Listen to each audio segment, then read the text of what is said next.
Hello and welcome to Talking with Famous People. My name is host Eric. I'm here with an array of characters, and we're talking about an individual named Kal Molinet and ENTP in general, and how an ENTP is likely to respond to this exchange of comments that I've just engaged in. So, quick background. I'll repeat myself because these people have heard me, but you audience members haven't. I put up a thing saying his argument against citizenship is specious too. I'm not saying I favor citizenship as a model. I'm saying your argument against it is bullshit. And I also called him out on his theme park analogy. I said, ha ha, your theme park analogy is so wrong. I love it. Those are the two criticisms I had of his argumentation of sorts, right? He responded saying, that's it? No actual argument? Go cry on Tumblr.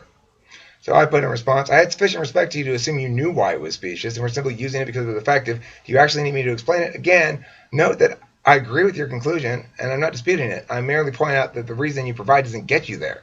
But if you actually want me to explain, I'd be happy to. Or I can explain in person right now. Please join my meeting. And I put the link here. Now, my position is most people, upon encountering that, are never going to click that link because they didn't realize when they said, "Oh, I'm gonna call you out" or whatever. They didn't realize that I was going to call their bluff immediately, right? Like say, "Okay, well, let's talk about it right now in person." Now, all of a sudden, he's gone from dismissing a commenter real quick to trouble on his hands, right? Because he ideally doesn't want to have to. He likes the battle, but he wants to win. He wants to win the battle, and this battle is shaping up to be messy, probably a very sloppy round, right? We haven't gotten 2 steps into the round, and I'm already making theory arguments. So, in that regard, I would anticipate on one level he would not show up as an ENTP. He'd say, "This isn't the kind of fight I want. This fight's too technical and it's going to require too much effort." On the other hand, as an ENTP, if he's slightly less cautious or fully aware, he may jump right in and assume he can win this fight. He is a really good, strong arguer. He's really, really good. But I'm hoping the latter. I hope he shows up. That'd be great. Jethro Q. Walrusity. No, Walrus Titty. Oh, Jethro Q. Walrus Titty. Jethro, I am never in favor of people messing with how they actually naturally are. But I think, given your family's unfortunate last name, you might want to consider a legal name change. If my last name were Walrus Titty, I'd probably, first of all, I insist it were pronounced Walrust Titty or something like that, so that it doesn't sound so much like Walrus Titty.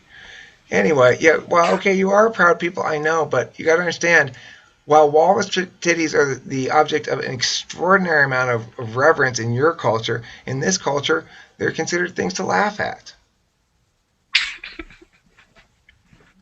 Well, I'm not saying there's anything wrong with you, Mr. Walrus Titty.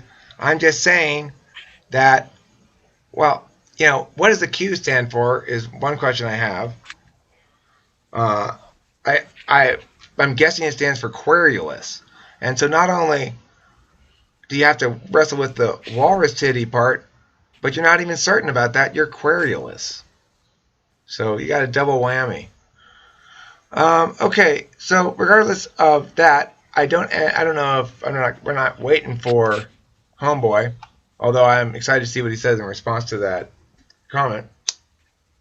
He's completely boxed now. He says, no argument, go cry on Twitter, implying that if I do provide an argument, he's going to be responsive in some sense, and implying that he's calling my bluff. But I just threw him a GTM link. So he's going to have a hard time with that comment. He's going to ignore it. He's going to have to ignore it, or you have to show up, basically. Or back down on his own channel, which he doesn't want to do. So let's see what happens. Who's an INFJ? This guy? What's his name? The guy I'm talking about? Eric 2? Who's Eric 2? Oh, that Eric. I see. There is another Eric. Hi, Eric. Are you an INFJ?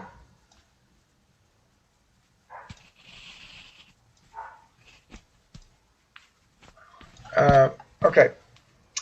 So, what do you guys think, as people who most of you I've spoken with to some degree or not, or talked to in chats and stuff, and you know how I'm a little obsessed about all these little fights I get into on the internet with people. Do you find that just completely ridiculous, or do you find it sad, or do you find it, yeah, go? Because what I want, this is the ideal reaction, is like I want my ISFJ woman, right, to stand there and go, yeah, you go get him, Eric, like that, right? So I'm curious as to what do you guys think about ENTP fightiness, debatiness, battliness? Talk shit about it. I want to hear the negatives. I think it's funny. I hate drama. Mildly amusing, says JC. And I hate drama, says Unified. I enjoy it to a point. I don't know what I get out of it. What did you get out of the ENTP? Well, go ahead. I like it a lot. I mean, you like the fightiness. Okay. Way to be an INTJ who Because like also I think likes to debate. Trenton, we're talking about ENTP fightiness. I'm asking the non-ENTPs to tell me whether it's super annoying, not annoying, amusing, or whatever to them. I know some types despise it.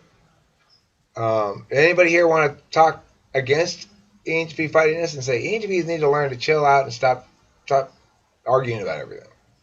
Who wants to take that position?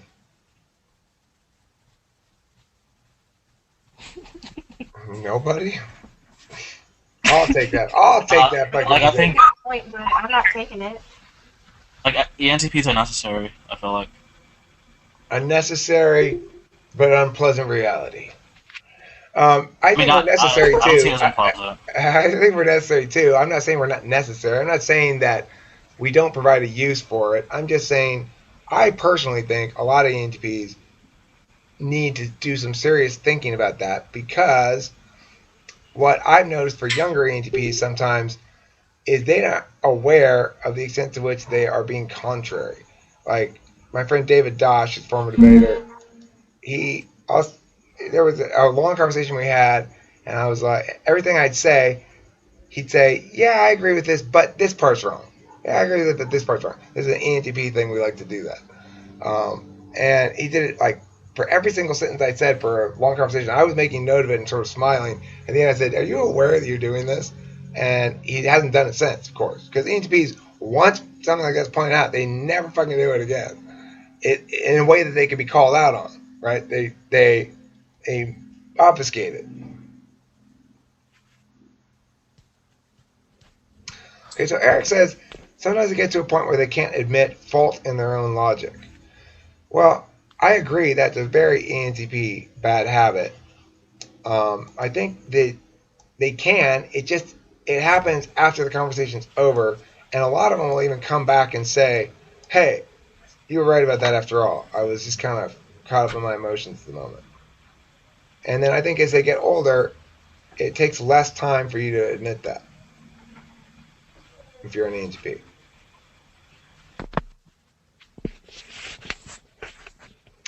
Any other ENTPs in here want to comment on their own fightiness?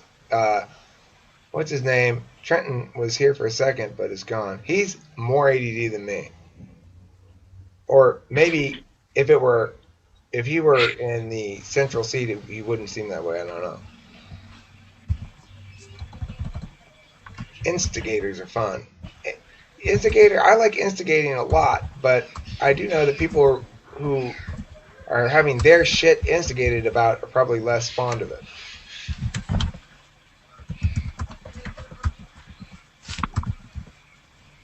Any last comments on this topic?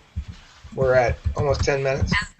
That's their problem. As long as it's not directed at me. As long as it's not directed at me, I'm okay. Right.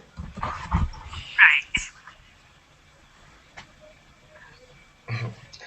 Interviews make sure you think through everything you say before you spout out. But that's not what I'm trying to do, Hamid. I'm trying to encourage you to not think through shit and just spout out a bunch of ideas And then if they're wrong, it's fine because that's what spitting out ideas is for. Is to spit them all out so you can find the wrong ones and get rid of them. You know. What did you miss, Unify?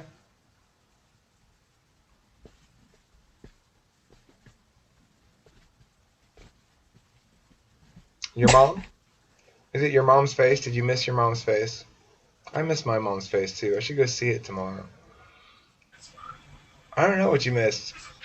Oh, you missed. I don't know. I have no idea. Okay, that's it for this video. 10 minutes and 32 seconds. Nice length. Thanks for watching Talking Spanish, people.